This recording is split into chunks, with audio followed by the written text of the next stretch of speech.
have a Step 11 show out there to listen to today, but we still have to do our daily reading. So here goes. Gerald G. Jampolsky says, we cannot teach love and be consistently loving until we stop blaming others and ourselves.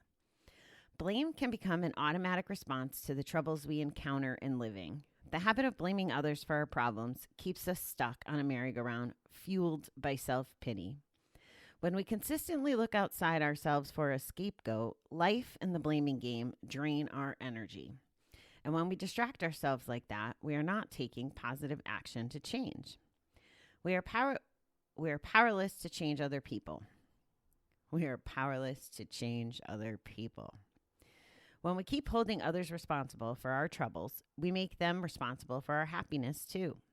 Then we are ever ready to be hurt by them again and again. When we look at the world through blaming eyes, we block our own ability to experience love.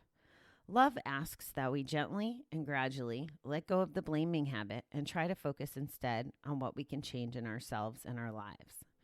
When we take responsibility for ourselves, we find a whole new sense of power, purpose, and happiness. Today, let me feel the freedom and power of becoming responsible for my own happiness as I learn to stop blaming. Oh, such a good freaking topic.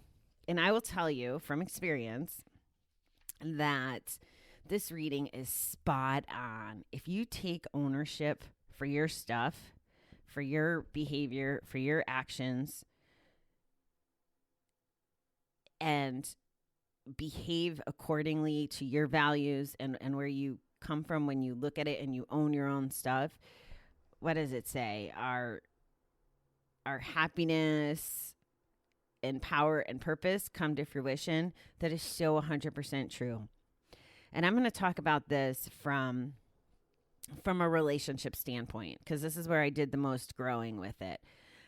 I've also applied this to work too.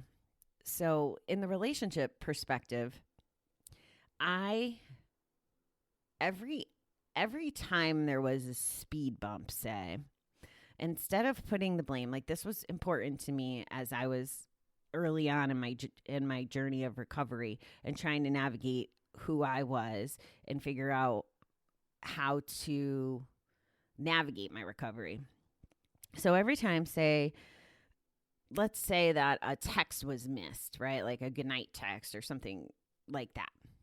Instead of it being his fault, I'd be like, well, did I do something wrong to not get a, goodnight text? And I'm really simplifying and dramatizing this because I don't, it obviously happened in bigger issues, but I would then take a look at what was my behavior and that kind of stuff.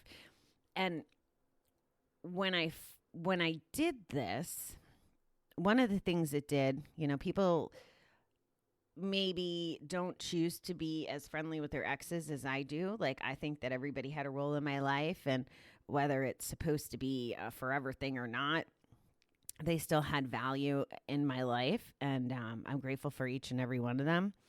But when you take this frame of mind and it becomes about our behavior, I owned my stuff, and what was happening in the background was I was growing more powerful about my own stuff because I knew I was acting with integrity and values and the things that made me. And eventually there's a breaking point where you're just like, wait a minute. I can only control me. I can't control this behavior, but this behavior doesn't align with what's good for me. And then it becomes much easier to get out of those relationships that don't serve us, whether they're romantic or friendships or work, right? Obviously, we can't necessarily end all relationships in our family dynamic. However, this application would work in a family dynamic.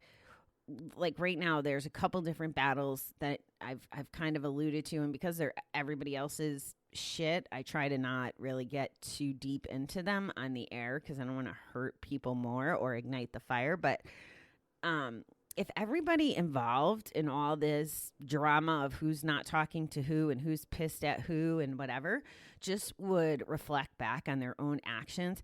Because here's the thing too, guys. people who aren't addicted to things can still have an attitude. I see it, like one of the parties has, I think, double-digit sober time and still acting like an addict in this situation. Like if everybody just looked inwards and owned their own stuff and saw the value and the reality of not communicating, not addressing the issues that started this very little thing and blowing it up into a very big thing, if they actually would stop taking it for granted, that everybody's going to be around tomorrow or that they could live the rest of their life without these people in their life. If they just would look at these two things, I think that everybody would be in a much better spot. And right now, nobody's operating from a place of love. It seems like they're all operating from places of anger and hurt. And I'm not discounting those feelings, but you got to process them and move on. And I'm seeing like lifelong or, very long friendships and relationships suffer because of this. In some cases, it's blood, right? Siblings of over 60 years that are struggling to get along, and some of it has to do with the partners in those relationships. Well, this partner isn't happy with this, the other person's partner and blah, blah, blah. Like, just own your shit, people. Act like adults. Act like loving, kind human beings, like you treated each other before whatever it was that started all this chaos. So I'm a believer in this.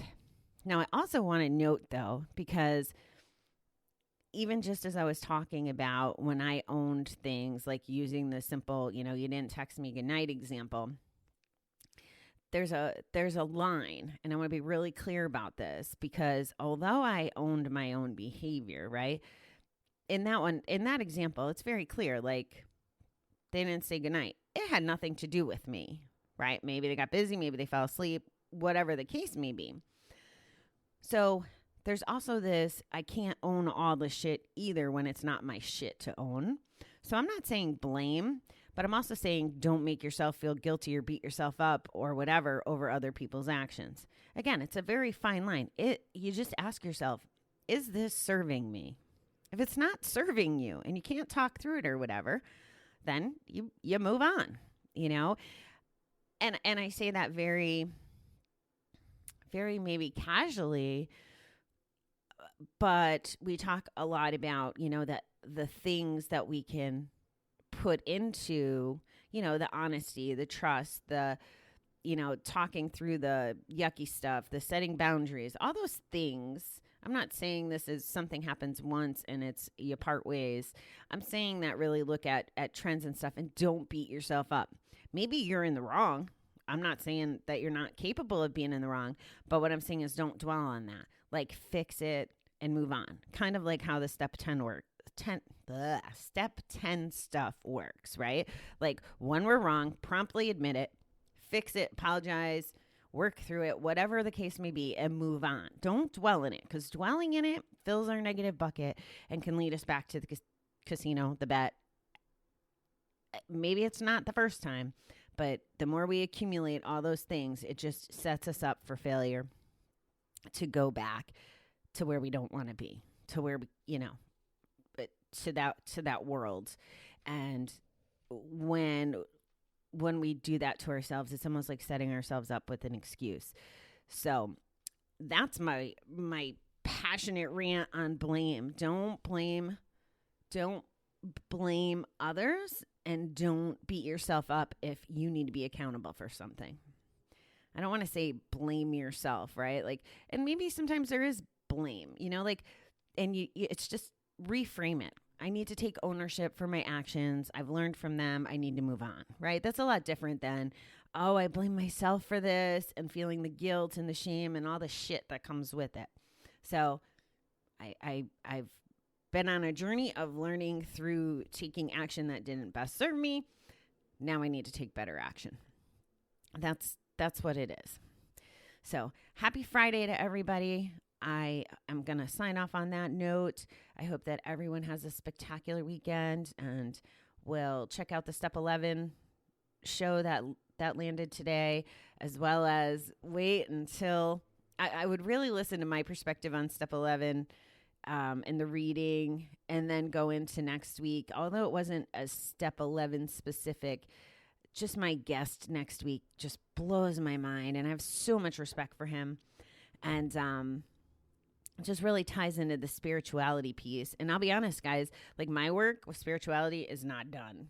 It's just not done. I actually signed up. I'm going to be doing like a spiritual something or another challenge with someone I don't know, so I can learn new things and I can share the new things with you, and I can develop my own skill set around this topic. So exciting stuff.